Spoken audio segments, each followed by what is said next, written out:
Good morning बच्चा party. मैं नवीन Yadav hours academy के यूट्यूब प्लेटफॉर्म पर आप सभी का स्वागत करता हूं।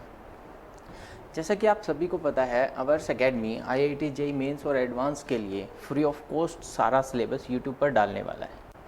उसी के रिगार्डिंग आज मैं यहाँ आपके सामने हूँ और मैं आपको करवाने वाला हूँ मेनली मैथमेटिक्स के अंदर जो रियल और कैलकुलस वाला पोर्शन है वो क्लियर है। और आज से हम स्टार्ट करेंगे रिलेशन एंड फंक्शन।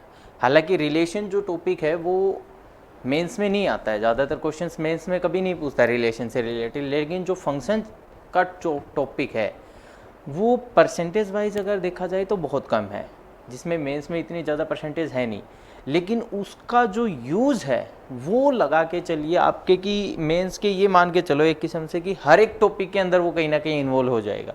मतलब मोस्ट ऑफ जो सिलेबस है आपका वो इस चैप्टर पे बेस रहेगा, यानी ये सबसे इम्पोर्टेंट चैप्टर रहने वाला है। साथ में मैं आपको रिलेशन भी करवाने वाला हूँ, ताकि रिलेशंस इसलिए क्योंकि जो बच्चे अब आप जैसे ड्रॉपर, कुछ तो ड्रॉपर होंगे, कुछ ऐसे भी होंगे जो फ्रेशर होंगे, साथ में तैयारी कर रहे होंगे बोर्ड की भी और कॉम्पिटिशन की भी, तो उनको भी फ़ायदा हो जाएगा। इसलिए आज हम स्टार्ट करते हैं किससे, रिलेशन एंड फंक्शन से। ठीक है, सबसे पहले हमारा टॉपिक क्या है, relation and function. Relation and function में भी हम किससे स्टार्ट करेंगे, रिलेशन से। उससे पहले एक जरा इस चार्ट की तरफ गौर फरमाइएगा। देखो वेटेज दी है मैंने आपको, ये मैंने आपको आइडिया दे दिया कि वेटेज किस चैप्टर की कितनी रहती है मैथमेटिक्स के अंदर, यानी जेईई वाले पेपर के अंदर। ठीक है, उसी के रिगार्डिंग अगर हम यहाँ पे बात करें, देखिएगा सेट एंड रिलेशन 4%, सेट और रिलेशन क्या है 4% है। जो इतना ज़्यादा इंपॉर्टेंस ये रिलेशन सेट में से कई बार एक क्वेश्चन या तो सेट में से पूछता है या रिलेशन में से आता है, यहाँ से एक ही क्वेश्चन है। लेकिन फंक्शंस का यहाँ पे अगर डायरेक्ट यूज़ देखें तो फंक्शन का यूज़ डायरेक्ट कहीं नहीं दिखाई देगा आपको, लेकिन फंक्शन कहाँ कहाँ यूज होगा, लिमिट कॉन्टिन्यूटी में यूज हो जाएगा, सीक्वेंस सीरीज में यूज हो जाएगा, इंटीग्रल कैलकुलेशन में यूज हो जाएगा। ठीक है, कॉम्प्लेक्स नंबर में भी कहीं ना कहीं फंक्शन की इन्वॉल्वमेंट डाल देंगे। यानी ये सारी चीज़ें है ना घूम फिर कर किस पे डिपेंड कर जाएंगी, फिर फंक्शन वाले चैप्टर पर डिपेंड कर जाएंगी। ठीक है, तो इतना ध्यान रखिएगा कि जो आपका फंक्शन चैप्टर है, जैसे हम किसी चीज़ की कई बार जब बिल्डिंग बनाते हैं, कई बार क्या हमेशा जब बिल्डिंग बनाते हैं, बिल्डिंग के नीचे को मटेरियल डालते हैं स्टार्टिंग में, जिसको नींव बोलते हैं। वो जो फंक्शन चैप्टर है वो उस नींव का काम करेगा। वो जितनी मजबूत होगी, आपका ऊपर की जो बिल्डिंग आपकी रेडी होगी वो उतनी ही मजबूत मानी जाती है। ठीक है, इसलिए ध्यान रखिएगा कि फंक्शन चैप्टर को हमें बिल्कुल आराम से और अच्छे से करना है। जैसे ही फंक्शन समझ आ जाएगा, नेक्स्ट वाले चैप्टर में अपने आप आपको पता चल जाएगा कि हाँ यहाँ पे ये चीज़ें हो रही हैं, स्पीड अपने आप इंक्रीज भी होना स्टार्ट हो जाएगी। क्लियर है, चलिए फिर आज की कहानी इसी के साथ स्टार्ट करते हैं। सबसे पहले रिलेशन में अगर हम बात करें, रिलेशन को करने से पहले कुछ टर्म्स को देख लेते हैं। एक तो क्या थी, कार्टेशियन प्रोडक्ट। कार्टेशियन प्रोडक्ट क्या कहता है, देखो मैथमेटिक्स में स्पेशली सेट थ्योरी के अंदर क्या कहता है, Cartesian product of two sets A and B is denoted by A cross B. किससे डिनोट होगी वो, ए क्रॉस बी से। होती क्या है ये, is the set of all ordered pair A B, all ordered pair A B where A is in A set and B is in B set. इसका मतलब क्या हुआ, एक तो देखो इन्होंने वर्ड ये यूज क्या किया, ऑर्डर्ड पेयर। ऑर्डर्ड पेयर यानी जब हम देखो इस चीज को इसके साथ में कंपेयर कीजिएगा, ए क्रॉस बी है तो जो पहले वाला एलिमेंट है वो पहले वाले सेट से आएगा, दूसरे वाला एलिमेंट दूसरे सेट का आएगा। इसीलिए इसको क्या कहा है, ऑर्डर्ड पेयर का। इनको उल्टा करके नहीं बोल सकते हम, जैसे हम ये नहीं बोल सकते कि हम जैसे सेट में लिखते थे ए बी और बी ए इक्वल होंगे, ये वाली चीज़ नहीं होती है। ए बी और बी ए इक्वल नहीं होता। क्लियर है, यही है इसका ऑर्डर का, कि ऑर्डर्ड पेयर से मतलब क्या है, दो का है इसलिए पेयर बोल दिया गया। ऑर्डर इंपॉर्टेंट है, यानी पहले ए है तो ए ही पहले रहना चाहिए। ठीक है, और इसके बारे में क्या बताया कार्टेशियन प्रोडक्ट, कि ये ए क्रॉस बी से है। और दूसरी बात इसने क्या वर्ड यूज किया, सेट। ए क्रॉस बी क्या है, सेट है। किसका सेट है, ऑर्डर्ड पेयर का। किसके ऑर्डर्ड पेयर, जिसमें एलिमेंट्स किस टाइप के हैं, ए बी टाइप के हैं, सच दैट ए किससे आया, फर्स्ट वाले सेट से, और बी किससे आया, सेकंड वाले सेट से आया। क्या बात क्लियर हुई। इसी में अगर थोड़ा सा और कंटिन्यू करें, हाँ इसी चीज़ को देखो, अब ये तो ए एंड बी पे किया है, बी इंटू ए भी करवा सकता है ये। जब बी इंटू ए करवाएगा तो जो पहले वाला एलिमेंट होगा वो किससे आएगा, फर्स्ट से, और सेकंड वाला एलिमेंट सेकंड से। इस चीज़ का ध्यान रखिएगा, ऐसा नहीं कि ए से ही पहला एलिमेंट यहाँ पहले वाले सेट से आएगा, दूसरा एलिमेंट दूसरे वाले सेट का आएगा। क्या इतनी बात क्लियर हुई? उसके बाद मैंने एक ये टर्म लिखी है, जरा इसको समझने से पहले एक बार नॉर्मल बात करते हैं। देखिए ये तो हमने पढ़ लिया कि मैथमेटिकल टर्म में ये क्या होता है। मैं एग्जांपल ले लेता हूँ एक, कि ए मेरे पास क्या है 1 2 3 है, और बी मैं आपको क्या ले लेता हूँ, बी मेरे पास है शायद ए बी, बी को मैंने क्या मान लिया ए बी।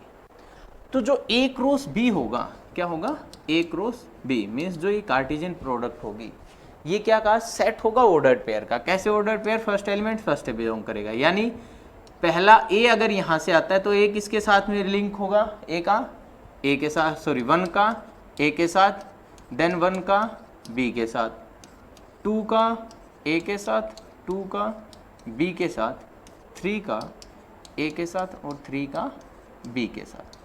ये मेरी क्या बन गई है, A cross B, Cartesian product of set A and B, where A is 1 2 3 and B is A B. Clear हुआ? अब इसमें समझने वाली बात क्या है एक और, देखो कि अगर यहाँ पर हम बात करें इस ए सेट की कार्डिनलिटी कितनी है, कार्डिनलिटी मतलब वो उसका ऑर्डर कितना है, ऑर्डर मतलब कि उसमें कितने नंबर ऑफ एलिमेंट है। ये सारी चीज़ें आप जहाँ तक मेरे को पता आप सेट में पढ़ चुके होंगे, नहीं पढ़ के आए तो एक बार सेट की वीडियो डाल रखी है यूट्यूब पे अवर्स अकेडमी ने, प्लीज़ उधर जाकर एक बार विजिट करके उसको देख लीजिएगा, ठीक है। यहाँ पे कितने एलिमेंट आ गए, 3 एलिमेंट, यहाँ पर कितने एलिमेंट हैं, 2 एलिमेंट, मतलब ए का ऑर्डर कितना है, ए सेट का ऑर्डर कितना है 3 है, और बी सेट का ऑर्डर कितना है 2 है। क्लियर है? तो अगर इन दोनों की मल्टीप्लाई कर दें, 3 इंटू 2 करते हैं तो कितना आता है 6, 3 इंटू 2 करने से कितना आया 6। अब चेक कीजिए यहाँ पे एलिमेंट कितने बने हैं, ये भी कितने बने हैं 6 ही बने, कितने बने 6 ही बने। इसी चीज को ही इन्होंने जर्नलाइज करके ऐसे लिखा है, क्या कह रहा है, if A have P element, कोई सेट है ए जिसमें कितने एलिमेंट है, पी एलिमेंट है, बी हैव क्या वो एलिमेंट, बी में कितने एलिमेंट है, क्या वो एलिमेंट है, देन ए क्रॉस बी कार्टेशियन प्रोडक्ट, और उसके नंबर ऑफ एलिमेंट कितने होंगे, पी इंटू क्या होंगे। यही तो मैंने आपको कहा 3 इंटू 2 करने से 6 आया है। तो जब ये पता ही नहीं था कि नंबर क्या, दोनों की मल्टीप्लाई करके एज इट इज छोड़ दिया। ये क्या आ गई हमारे पास, कार्टेशियन प्रोडक्ट आ गई, और कार्टेशियन प्रोडक्ट से एक आइडेंटिटी रिलेटेड आ गई, ठीक है। अब आप पूछेंगे कि सर इसका यूज़ क्या है, हम तो करने तो रिलेशन वाले थे और रिलेशन से जाना है फंक्शन पे, तो ये कार्टेशियन प्रोडक्ट क्या बताने लग गए। अब सुनिएगा, देखो क्वेश्चन कैसे बनाता है, क्योंकि बेस को क्लियर करना बहुत जरूरी है। अब आइएगा हमारे टॉपिक पे, रिलेशन क्या कहता है, if A and B are 2 non empty sets, A और बी कैसे सेट हैं, 2 नॉन एम्प्टी सेट हैं, then a relation R from A to B, कहां से कहां है, ए से बी पे है, is the subset of A cross B. अब बात समझ आई, मैंने ए क्रॉस बी क्यों बताया, क्योंकि वो कार्टेशियन प्रोडक्ट से ही बना है, उसी का सबसेट है। क्योंकि हमने क्या पढ़ा था कि कार्टेशियन प्रोडक्ट क्या है, सेट है, किसका सेट है, ऑर्डर्ड पेयर का, और रिलेशन क्या उसका सबसेट है, रिलेशन क्या उसका सबसेट। यानी जब आप डेफिनेशन को याद करेंगे तो इतनी लंबी चौड़ी याद रखने की जरूरत नहीं है, अपने को वो तरीके सीखने जहां से हम क्वेश्चन को टैकल कर पाए। रिलेशन क्या है, सबसेट है, किसका सबसेट है, ए क्रॉस बी का, किसका सबसेट है, ए क्रॉस बी का सबसेट है। क्लियर? अब इसका फायदा क्या होगा, सुनिए जरा, अब क्वेश्चन कैसे बनेगा। अगर मैं आपको ये कह दूं कि ए कोई सेट है, फिर से वही ले लेते जो हमने लास्ट टाइम लिए थे 1 2 3, बी हमने सेट ले लिया ए बी, बी हमने सेट क्या ले लिया ए बी। क्लियर? अगर आपसे ये कह दे कि जब रिलेशन ए से बी पर डिफाइन किया गया तो मैक्सिमम कितने नंबर ऑफ रिलेशंस में डिफाइन कर सकता हूं, क्वेश्चन क्या है, मैक्सिमम नंबर ऑफ रिलेशंस बताने हैं इन 2 पर्टिकुलर सेट्स के लिए जब हम ए से बी पर डिफाइन करते हैं। A to B relation, number of relations from A to B कितने बनेंगे। क्लियर है? मैंने आपको क्या बताया, ध्यान रखिएगा इस चीज को कि रिलेशन क्या है, सबसेट है, किसका सबसेट है, ए क्रॉस बी का सबसेट है। क्यों लिया ए क्रॉस बी, क्योंकि पहले ए से बी पे गया है, इसलिए इसको क्या बोला गया है, ए क्रॉस बी। अगर बी से ए पे होता तो हम उसको क्या बोलते, बी क्रॉस ए। ठीक है, यानी हमें क्या देखना, देखो नंबर ऑफ रिलेशन निकालने की बजाय अगर हम इसको नंबर ऑफ, मैं आपको ये कह दूं बेटा कि मेरे को तो नंबर ऑफ सबसेट बता दो, किससे? A to B. A to B से मतलब क्या है? सबसेट किसके बताने हैं? ए क्रॉस बी के। ए टू बी से मतलब क्या था कि ए क्रॉस बी की कार्टेशियन प्रोडक्ट बनेगी, और रिलेशन क्या होता है उसका? सबसेट। यानी आपको नंबर ऑफ सबसेट्स बताने हैं किसके? ए क्रॉस बी के, कि ए क्रॉस बी के कितने नंबर ऑफ सबसेट बन सकते हैं। जबकि मैंने क्या कहा कि ए के अंदर कितने एलिमेंट हैं? 3, बी के अंदर कितने एलिमेंट हैं? 2। तो ए क्रॉस बी में कितने आए? 6 एलिमेंट। कितने आए? 6 एलिमेंट। और अगर नंबर ऑफ सबसेट की बात की जाए तो कितने बनेंगे? 2⁻6। ये चीज़ आप सबसेट वाली सेट वाली उसमें चैप्टर में पढ़ चुके होंगे कि नंबर ऑफ सबसेट्स कितने होते हैं? 2⁻n होते हैं। कितने होते हैं? 2⁻n। क्या सेम वैसे ही नंबर ऑफ रिलेशन निकल कर आ गया अपने पास? कि अगर मैं आपको ये कह दूं इसी चीज़ को जर्नल करके कि ए में m एलिमेंट है, बी में n एलिमेंट है, ए में m एलिमेंट है, बी में n एलिमेंट है, तो ए क्रॉस बी में कितने आए? ए क्रॉस बी में इन दोनों की मल्टीप्लीकेशन, यानी m इंटू n आ गए। कितने आ गए? m into n। अब अगर किसी सेट के अंदर इतने एलिमेंट हैं तो उसके सबसेट कितने बनेंगे? 2⁻mn। कितने बनेंगे? 2⁻mn। और यही चीज क्या हुआ? क्योंकि सबसेट एक्चुअल में रिलेशन क्या है? सबसेट ही तो है। यानी अगर मेरे को सबसेट पता चल गए तो मेरे को क्या पता चल गए? नंबर ऑफ रिलेशंस पता चल गए। यानी नंबर ऑफ रिलेशन को आपको अलग से नहीं याद रखना है। नंबर ऑफ रिलेशन को आप सेट से रिलेट करके ही याद रखिएगा कि रिलेशन क्या है? सबसेट है। किसका सबसेट है? वो इंपॉर्टेंट है कि वो ए क्रॉस बी का सबसेट है। आई होप कि यहाँ तक आपको सब चीज़ें क्लियर हो गई होंगी। बच्चों अगर वीडियो पसंद आ रही हो तो लाइक शेयर करने में कंजूसी मत कीजिएगा, ठीक है। चलिए नेक्स्ट टॉपिक। उसके बाद आती है रिप्रेजेंटेशन ऑफ रिलेशंस। रिलेशन को रिप्रेजेंट कैसे करेंगे? अब देखो ये भी सेट के अंदर आप पढ़ चुके हो, जरा नाम की तरफ गौर फरमाइएगा, रोस्टर फॉर्म और सेट बिल्डर फॉर्म। क्या ये दोनों चीज़ें आपने उसमें देखी नहीं है सेट में? ऑफकोर्स देख कर आए होंगे आप। रोस्टर फॉर्म जिसमें चीज़ों को लिस्ट किया जाता है, यानी सारे एलिमेंट्स को लिखा जाता है। रोस्टर से मतलब याद कैसे रखें नाम को? कई बार याद रखने में बड़ी कन्फ्यूजन आती है। अगर +1 का बच्चा स्पेशली देख रहा होगा तो उसको तो रोस्टर फॉर्म और इसमें ही कन्फ्यूजन रहेगी, क्योंकि यहाँ पे क्वेश्चन डालेगा ही डालेगा एग्जामिनर। रोस्टर फॉर्म को ध्यान रखिए कि रोस्टर के रजिस्टर आते हैं, और रजिस्टर में हम चीज़ें, रजिस्टर कब लेकर आते हैं? जब चीज़ों को डिटेल में लिखना होता है। तो आप ऐसे ही याद रख सकते हो कि रोस्टर से क्या बनेगा? रजिस्टर, और रजिस्टर में चीज़ों को डिटेल में लिखा गया होगा, यानी जो जो चीज़ें थी उनको सबको लिखा गया होगा, ठीक है। ये क्या आ गया? Set builder form. Set builder form अपने खुद के सेट बनाइए, यानी खुद का वो बनाइए, नोट्स बनाइए। सेट बिल्डर से मतलब क्या होगा? खुद के नोट्स बनाने, यानी हम एक पर्टिकुलर ऐसा तरीका लिखेंगे जिससे सारे एलिमेंट कवर हो जाएंगे। जब हम कई बार क्वेश्चंस में एग्जाम्पल देते हैं तो एग्जाम्पल में भी हम ऐसे ट्राई करते हैं ना कि भाई हम एक दो ऐसे पॉइंट लिख दें जिसके थ्रू वो सारे एग्जाम्पल, उससे रिलेटेड जितने एग्जाम्पल आते हैं सारे उसमें इंक्लूड हो जाए।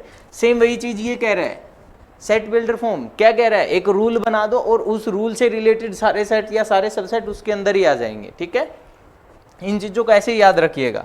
और +1 के बच्चे हो तो प्लीज़ उसको सेट वाली को जाकर देख लीजिएगा। रिलेशन वाली पे क्वेश्चन बहुत कम पूछता है, सेट वाली पे ही ज़्यादा पूछता है, ठीक है। चलिए नेक्स्ट क्या है हमारे पास?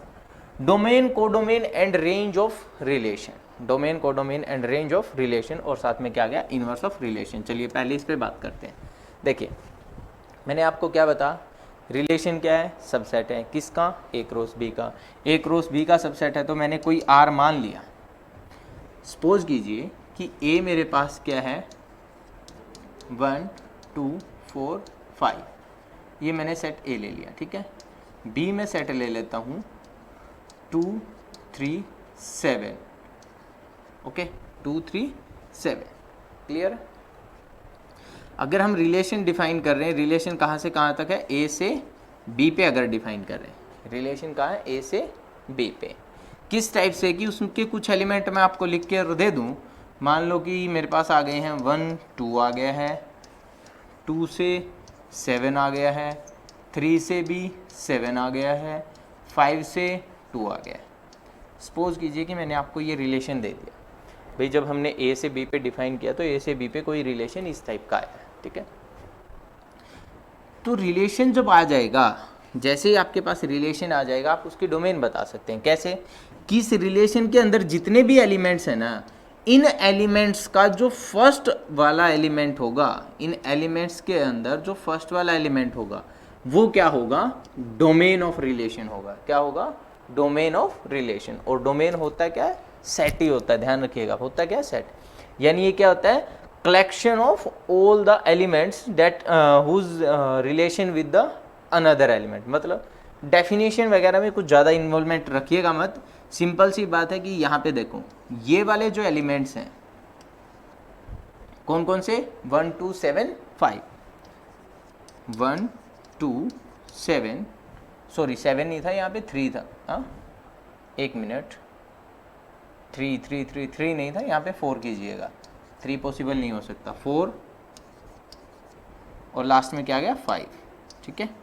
ये जो बन गए मेरे, देखो 1 2 4 5, ये मेरे क्या आ गए हैं, डोमेन आ गई। क्या आ गई, डोमेन। हालांकि अगर मान लीजिए कि इसमें से हम हटा देते हैं तब मेरी डोमेन क्या रह जाएगी, सिर्फ 1 2 4 रह जाएगी। क्लियर है।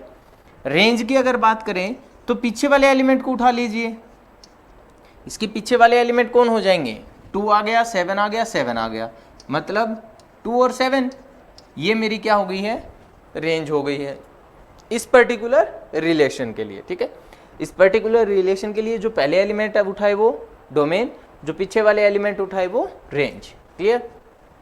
अगर कोडोमेन की बात करें तो जो ये बी होता है इसी को कोडोमेन बोलते हैं। ठीक है, रिलेशन के अंदर अगर कोडोमेन की बात की जाए तो जिस सेट से जिस पे डिफाइन किया गया, यानी ए से बी पर डिफाइन किया गया, तो बी वाला जो सेट होगा ना वो क्या कहलाएगा, डोमेन का काम करेगा। ठीक है, उसके बाद आता है inverse of relation. Inverse of relation के अंदर ये क्या कहता है, अगर हमारे पास कोई रिलेशन आ जाए तब हम उसका क्या निकाल सकते हैं, इनवर्स रिलेशन निकाल सकते हैं। पहले हमारे पास एक रिलेशन होना चाहिए और उस इनवर्स रिलेशन को हम आर इनवर्स से डिनोट करते हैं, यानी आर की पावर -1 से डिनोट कर देते हैं। अब इसमें एलिमेंट किस टाइप के आएंगे, जो इस रिलेशन के अंदर है, यानी जिसका हम इनवर्स निकालना चाह रहे हैं उस रिलेशन के अंदर जो एलिमेंट है उनको उल्टा करते चलिएगा। जैसे 1 2 था 2 1 बन जाएगा, 2 7 था 7 2 बन जाएगा, 4 7 था 7 4 बन जाएगा। क्लियर है। यानी ये अगर इस रिलेशन की बात करेंगे तो ये रिलेशन क्या आ जाएगा हमारे पास, 2 1 7 2 और एक रह गया हमारे पास 7 4, क्या रह गया 7 4। क्लियर है। ये हमारे पास क्या हो गया, आर इनवर्स हो गया। क्या हो गया, आर इनवर्स। अगर इसकी डोमेन रेंज की बात की जाए तो अब ध्यान रखिएगा, डोमेन हमेशा पहले वाला ही एलिमेंट होगा, चाहे आप आर पे बात कर रहे हो या आर इनवर्स पे बात कर रहे हो, क्योंकि आर इनवर्स जो वो भी खुद में एक रिलेशन है। क्लियर है। और अगर वो रिलेशन है तो उसकी डोमेन क्या होगी, जो उसके पहले वाले एलिमेंट्स होंगे वो डोमेन का काम करेंगे, जो पीछे वाले एलिमेंट्स होंगे ऑर्डर्ड पेयर के अंदर वो रेंज का काम करेंगे। क्लियर है। आई होप कि यहाँ तक क्लियर हो गया होगा सब। अगर वीडियो अच्छी लगे तो प्लीज़ लाइक शेयर करना मत भूलिएगा, और चैनल सब्सक्राइब नहीं किया तो उसको भी अभी सब्सक्राइब कर लीजिए। ठीक है, क्योंकि ज़्यादा से ज़्यादा नोटिफिकेशन जैसी वीडियो अपलोड हो आपके पास पहुँचती रहे। टाइप्स ऑफ रिलेशन की अगर हम बात करें, किसकी बात करें अगर हम, टाइप्स ऑफ रिलेशन की, तो सबसे पहला टाइप क्या है, एम्प्टी सेट या void relation. Empty relation, sorry set नहीं, रिलेशन, एम्प्टी रिलेशन या वॉइड रिलेशन। सीधी सी बात है, ये सारी ये भी सेट आपने सेट के अंदर सुना था। क्या होता था, जिसमें कोई भी एलिमेंट नहीं होता था उसी को तो एम्प्टी सेट बोलते थे या वॉइड सेट बोलते थे। सेम वैसे ये भी एम्प्टी है तो खाली है, यानी क्या आ गया, as phi is the subset of A cross A. अब ए क्रॉस ए से मतलब क्या हुआ, देखो अभी तक हमने क्या किया था कि एक रिलेशन डिफाइन किया था ए से बी पे। अगर आपको सिंपली स्टेटमेंट के अंदर ये कह दे कि एक रिलेशन है जो कि डिफाइन है किस पे, ए पे, तो वो ए पे डिफाइन ना होकर वो क्या बोला जाएगा कि ए क्रॉस ए का सबसेट है। डिफाइन तो क्या बोला गया वो ए पर, लेकिन सबसेट किसका है, ए क्रॉस ए का, क्योंकि उसके लिए कार्टेशियन प्रोडक्ट का होना जरूरी है। क्लियर है ना। तो इसीलिए इन्होंने क्या यूज किया, as phi subset of A cross A for any set A, so phi is a empty relation. कुछ नहीं है, मतलब एक ऐसा रिलेशन जिसमें कोई भी एलिमेंट ही ना आएंगे उसको हम क्या बोल देंगे, एम्प्टी रिलेशन बोल देंगे। ये इंपॉर्टेंट है समझने के लिए। यूनिवर्सल रिलेशन, देखो जब हमारे पास कोई सेट आया ए और कोई सेट आया बी, उसकी हमने क्या की, क्रॉस प्रोडक्ट की, यानी एक कार्टेशियन प्रोडक्ट की, और उस कार्टेशियन प्रोडक्ट में जितने भी एलिमेंट आए थे, कार्टेशियन प्रोडक्ट में जैसे लास्ट जो हमने एग्जांपल लिया था उसमें कितने एलिमेंट आए थे, 6 एलिमेंट आए थे। एक सेकेंड रुकिएगा ज़रा, हम उस पर बात करते हैं। यहाँ पे आई, यहाँ पे भी नहीं था, ऊपर देखो, ये हमने जो निकाला था ना, किसके लिए, सेट ए और सेट बी के लिए हमने क्या निकाला था, ए क्रॉस बी, ठीक है। ये जो ए क्रॉस बी आया है, अब क्या कहते हैं, ये खुद क्या है, सेट है, और हमें पता है every set is the subset of itself, every set is the subset of itself, यानी ए क्रॉस बी खुद का सबसेट हो गया। और अगर ये खुद का सबसेट हो गया तो रिलेशन के बारे में इसने क्या कहा था कि रिलेशन भी इसका सबसेट है, इसका मतलब ये खुद भी एक रिलेशन हो गया। अगर इस पूरी की पूरी कार्टेशियन प्रोडक्ट को ही मैं क्या बोल दूं, आर का नाम दे दूं, क्या नाम दे दूं, आर का नाम दे दूं, तो ये जो रिलेशन आया है, इस रिलेशन को हम क्या बोलते हैं, यूनिवर्सल रिलेशन बोलते हैं। क्या बोलते हैं इसको हम, यूनिवर्सल रिलेशन। क्लियर हुआ। यानी जब हमने कोई सेट ए लिया, कोई सेट बी लिया, उनकी जो कार्टेशियन प्रोडक्ट आई दोनों की, उस कार्टेशियन प्रोडक्ट को एज इट इज को ही अगर आर बोल दिया जाए तो उसको क्या बोलेंगे, यूनिवर्सल रिलेशन बोलेंगे। क्लियर है। ये सबसे बड़ा रिलेशन होता है, ध्यान रखिएगा किसी भी सेट के ऊपर जब बात करेंगे, जैसे एक सेट के ऊपर किया तो ए से ए पर, ये जो होता है यूनिवर्सल रिलेशन, ये सबसे बड़ा रिलेशन होता है। और अभी के लिए ध्यान रखिएगा, यूनिवर्सल रिलेशन जो होता है ये इक्विवेलेंस रिलेशन भी होता है। इक्विवेलेंस क्या होता है वो आगे पढ़ेंगे, लेकिन अभी के लिए ध्यान रखिएगा ये सबसे बड़ा इक्विवेलेंस रिलेशन होता है, ठीक है।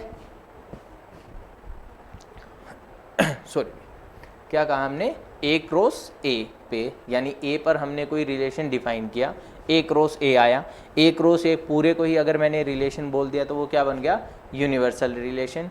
ये जो यूनिवर्सल रिलेशन होता है ये क्या होता है, पहली बात तो इक्विवेलेंस रिलेशन होता है, ध्यान रखिएगा इक्विवेलेंस रिलेशन होता है। और दूसरी बात, ये सबसे बड़ा इक्विवेलेंस होता है, उस पर्टिकुलर सेट के ऊपर सबसे बड़ा इक्विवेलेंस रिलेशन होता है, ठीक है। नेक्स्ट हमारे पास क्या है, आइडेंटिटी रिलेशन। हाँ, आइडेंटिटी और रिफ्लेक्सिव, इन दोनों को थोड़ा सा ध्यान से देखिएगा। देखो डेफिनेशन में कुछ ज़्यादा फर्क मिलता नहीं इनकी में, हालांकि इसमें तो कुछ अलग ही दे रखा है। एक सेकेंड रुकिएगा भाई, मैं एक ब्लैंक पेज ऐड कर लूँ। देखो आइडेंटिटी रिलेशन, आइडेंटिटी रिलेशन क्या कहता है कि अगर मेरे पास है कोई सेट ए, कोई सेट है ए, और मैं ये कह दूं if each and every element, if each and every element of A is related to itself, और साथ में एक वर्ड यूज कर दिया जाए ओनली। क्या कहा मैंने, कोई सेट है A, if each and every element of A is related to itself only, केवल और केवल खुद से रिलेटेड होना चाहिए। फॉर एग्जाम्पल ए हमने मान लिया वही सेट 1 2 3, 1 2 3, तो ए क्रॉस बी हमने एक निकाली, ए क्रॉस बी मतलब कार्टेशियन प्रोडक्ट, और इस कार्टेशियन प्रोडक्ट का कोई सेट निकाल रहे हैं जिसको हमने क्या नाम दिया, आर। उस आर को ही आइडेंटिटी रिलेशन कब बोलेंगे, क्या कहा, if each and every element, इसका प्रत्येक एलिमेंट क्या होना चाहिए, रिलेटेड टू इटसेल्फ, खुद से रिलेटेड होना चाहिए, एंड ओनली, सिर्फ और सिर्फ खुद से, मतलब 1 का 1 के साथ में रिलेशन होना चाहिए, 2 का 2 के साथ में रिलेशन होना चाहिए, 3 का 3 के साथ में रिलेशन होना चाहिए, इसके अलावा कुछ भी नहीं होना चाहिए। 1 1 से रिलेटेड हो, 2 2 से रिलेटेड हो, 3 3 से रिलेटेड हो, और बाकी कुछ भी ना हो। ऐसे रिलेशन को ही हम क्या बोलते हैं, आइडेंटिटी रिलेशन बोलते हैं, जिसको ज़्यादातर आई से ही डिनोट करते हैं, ठीक है। क्या बोलते हैं, आइडेंटिटी रिलेशन। क्या कहा, if each and every element, ध्यान रखिएगा कि ए के अंदर जितने एलिमेंट हैं सबका रिलेशन होना जरूरी है, पहली बात, और सिर्फ खुद से होना जरूरी है, सेकंड केस। क्लियर। अब अगर यहाँ पे एक क्वेश्चन वैसे ही इन जनरल पूछ लिया जाए कि कोई सेट है जिसमें 5 एलिमेंट हैं, ए कोई सेट है जिसमें 5 एलिमेंट हैं, उसके ऊपर हमने एक आइडेंटिटी रिलेशन बनाया, तो उस आइडेंटिटी रिलेशन में कितने एलिमेंट होंगे। क्या कहा, क्वेश्चन को फिर से सुनिए, ए कोई सेट है जिसमें मेरे पास क्या है, 5 एलिमेंट मैं मान लेता हूँ, ए में कितने एलिमेंट है, 5, इस पे मैंने एक आइडेंटिटी रिलेशन बनाया, इस आइडेंटिटी रिलेशन में कितने नंबर ऑफ एलिमेंट होंगे, ये आप मेरे को कमेंट करके बताएंगे। क्लियर है? जब भी आप ये वीडियो देखें जरूर बताएंगे, ध्यान रखिएगा, कमेंट करके ये आप मेरे को रिप्लाई करेंगे कि कितने नंबर ऑफ एलिमेंट्स होंगे। ओके, अब इसी से रिलेटेड इसको ऐसे क्यों लिखा मैंने, अब एक बार जरा रिफ्लेक्सिव रिलेशन की भी डेफिनेशन सुन लीजिए। रिफ्लेक्सिव रिलेशन, देखिए रिफ्लेक्सिव रिलेशन के अंदर क्या कहता है, if each and every element, if each and every element, if each and every element of A is related to itself, is related to itself, if each and every element of A is related to itself, ऐसे relation को हम क्या बोलते हैं, reflexive relation बोलते हैं। अगर definition में बात करें सिर्फ एक इस ओनली वर्ड का डिफरेंस है, बाकी डेफिनेशन मैंने पूरी की पूरी एज इट इज लिखी है। इसने तो क्या कहा कि सिर्फ खुद से ही बात करेंगे, किसने, आइडेंटिटी रिलेशन ने, ओनली मतलब सारे के सारे एलिमेंट सिर्फ खुद के साथ में ही लिंक बनाएंगे। इसने क्या कहा कि सारे एलिमेंट खुद के साथ में लिंक बनाएंगे, ये उसके ऊपर कंपल्शन है, उसके बाद वो किसी के साथ बनाए या ना बनाए कोई मैटर नहीं करता। क्लियर है? फॉर एग्जाम्पल जैसे यही वाला ए ले लें तो इस पर अगर हम एक आर डिफाइन कर दें, से 1 1 2 2 3 3, क्लियर है? अब इसके बाद अगर मैं यहाँ कोई एलिमेंट लगा देता हूँ तब भी ओके है, नहीं लगाता हूँ तब भी ओके है। क्लियर है? 1 1 2 2 3 3, इसके बाद अगर बात करें, मान लो कि हमने लिख दिया 2 3, अब ये 2 3 अगर लिख दिया तो इसने कंडीशन तो कंप्लीट कर दी ना, उसके बाद कुछ होता रहे। इसने क्या कहा, each and every element of A is related to itself. हाँ भाई, ए के अंदर जितने एलिमेंट थे कौन थे, 1 2 3, 1 का 1 के साथ रिलेशन, 2 का 2 के साथ, 3 का 3 के साथ। इसने इसकी कंडीशन को तो सेटिस्फाई कर दिया, ओनली वर्ड इसने डाला ही नहीं था, इसने आगे जाकर भी लिंक बना लिया।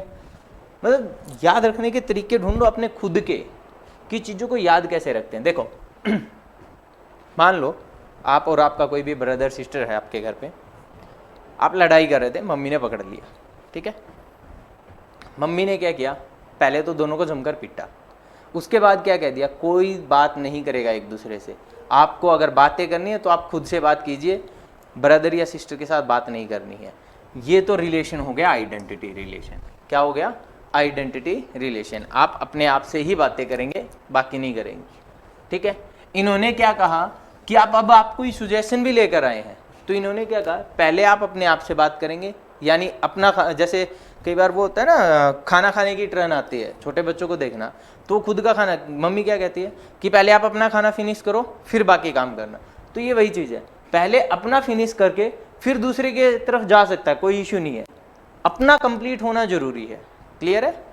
ऐसे रिलेशन को हमने क्या कहा, रिफ्लेक्सिव रिलेशन। क्या बोला है, रिफ्लेक्सिव रिलेशन। क्लियर है? अगर यहां पर बात करें नंबर ऑफ रिफ्लेक्सिव रिलेशंस की, नंबर ऑफ रिफ्लेक्सिव रिलेशंस कि मैक्सिमम कितने नंबर ऑफ रिफ्लेक्सिव रिलेशंस हम बना सकते हैं। अगर कोई सेट है हमारे पास A, जिसके अंदर मैं मान लेता हूँ n एलिमेंट्स हैं, कितने एलिमेंट हैं, n एलिमेंट है, तो maximum number of reflexive relation में कितने बना सकता हूँ, 2 raised to power n square minus n, 2 raised to power n square minus n, इतने नंबर ऑफ रिफ्लेक्सिव रिलेशंस मैं बना सकता हूँ। क्लियर है? कोई कंफ्यूजन यहाँ तक? ठीक है, चलिए। अच्छा, इसके बारे में एक छोटा सा पॉइंट और सुन लीजिए।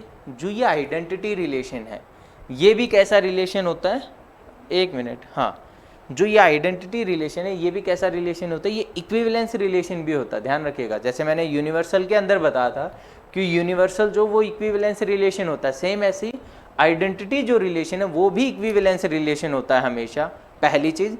दूसरी, ये सबसे छोटा इक्विवेलेंस होता है, ध्यान रखिएगा, ये सबसे छोटा इक्विवेलेंस है, जबकि जो यूनिवर्सल रिलेशन था वो सबसे बड़ा था, ये सबसे छोटा इक्विवेलेंस रिलेशन है। क्लियर है? आई होप कि यहाँ तक कि आपको चीज़ें समझ आई होंगी।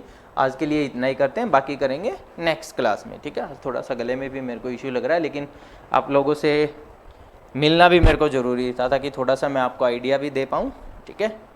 जैसे ही हम फंक्शन को ख़त्म करेंगे, फंक्शन के बाद हम स्टार्ट करेंगे लिमिट को, और वहाँ पर मेरे को ये फंक्शन से रिलेटेड चीज़ें चाहिए होंगी, इसीलिए मैं आपको पहले फंक्शन के ऊपर लेकर आया हूँ, ओके। तो वीडियो अच्छी लगे तो लाइक शेयर करना मत भूलिएगा, और चैनल को अगर सब्सक्राइब नहीं किया तो प्लीज़ जल्दी से उसको भी सब्सक्राइब कर लीजिए, ताकि जैसे ही नेक्स्ट क्लास आए आपको नोटिफिकेशन मिल जाए। Okay, bye.